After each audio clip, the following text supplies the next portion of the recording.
As I said at the top of the show, we're going to talk about vulnerable students. The first group we're going to discuss are our immigrant community, and it's largely Latino students. So we have two guests who are going to help us out with that today. We have Eliazar Posada. Eliazar is the youth coordinator with El Centro Hispano. And we have Brenda Elliot, who is the assistant superintendent for student support services with Wake County Public Schools. Thanks so much for being here, both of you. Thank you for having us. All right, Eliazar, I want to start with you to sort of get a big picture. Obviously, immigration policy has been a pretty hot political topic for many years, but particularly in the last year, the last few months, the presidential campaign, now the travel ban, the enforcement action. I guess give me a little bit of a big picture from your perspective as a working with a Latino support organization. What's the mood in the community? It's they're afraid. Most of our community is very afraid of what's going on. The uncertainty behind everything, what the next steps that this administration is thinking about taking into consideration and doing, and just everything that's going on is just creating this huge sense of unwelcome for our people, and they're just afraid. They're afraid. Now let me ask you. When you look at the Latino community in the Triangle across North Carolina, you have different status of folks who let's say you go to the mall or go to a ball game. You see thousands of Latinos. You've got folks who were born here. You've got naturalized citizens. You have undocumented residents. You have children who were born here, but their parents are undocumented. So do all Latinos families, are they feeling the same sort of, fear or uncertainty regardless of status? Yeah, well, obviously I can't talk about every single family, sure. But from the ones that we do work with, and it's usually more immigrant families, documented and undocumented. It's that sense of uncertainty that really gives into the fear that these families are feeling, especially when it comes to the kids. And that's why I want to get into the children, and we'll come back to you, but I want to ask Brenda about it. Brenda, your role with Wake County Public Schools is student support services. So you're obviously aware of these kinds of issues that are going on and maybe how kids are feeling. What kind of support and what kind of guidance are you providing to the schools in how to respond? Sure. So our first priority is that we want our students to know that they are welcome and that we care about them and their success. And our goal as a school district is to be sure that they are safe and that they are supported. So we have a number of ways that we support them. One way is through our school counselors, our school social workers, and school psychologists. We provide classroom counseling, group counseling, as well as individual counseling and support.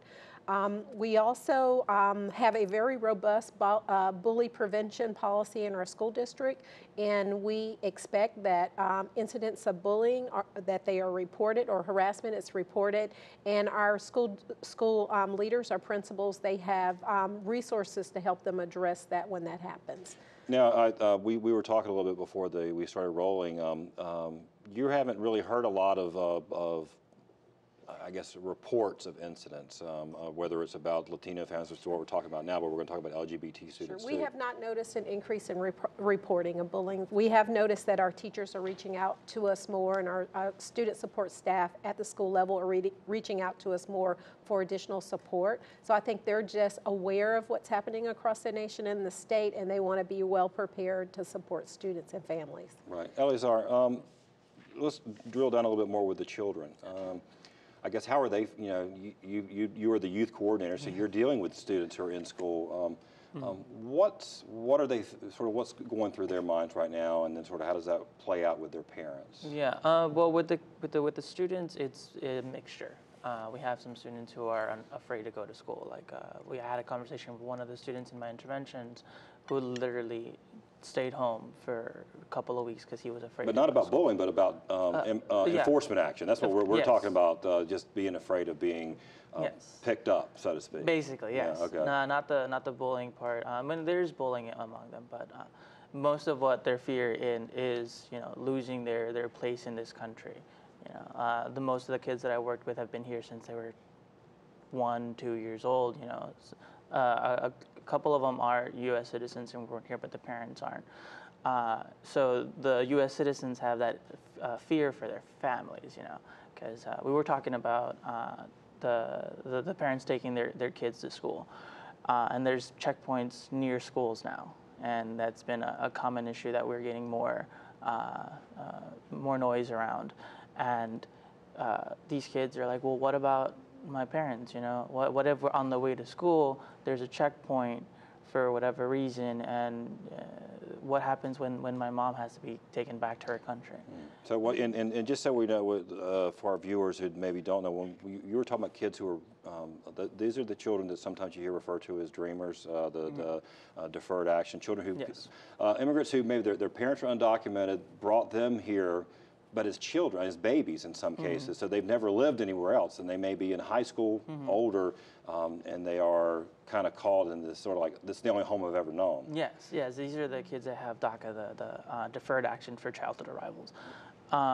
But even them, even the DACA recipients, we heard from the memo just yesterday that DACA recipients are not going to be looked at into this new priority of immigration. But you know, even in past administrations, DACA recipients have been put under, you know, deportation processes. So DACA does give them a little bit of security in one sense, but at the same time, it's not a get out of deportation free card. You know. So final word from you, Brenda. What else can we be doing, I guess, as a community, but also in the schools to make these children who are dealing with these stresses feel safer? Sure. So one of the things that we're doing in the school district is to really focus on cultural proficiency for our teachers and cultural competency, to welcome conversations around diversity and allow space for young people to ask questions and share their unique experiences. So most of us here are immigrants. So dialogue is a good thing. And it's always a good thing, right? That's right. Well, I appreciate you both. There's a lot of issues here. We have to get you to come back so we can drill down a little bit more. But we're going to have to go to our break. And when we come back, we're going to continue our discussion of vulnerable students by focusing on LGBT youth. But first, as we go to break, see if you can answer this question.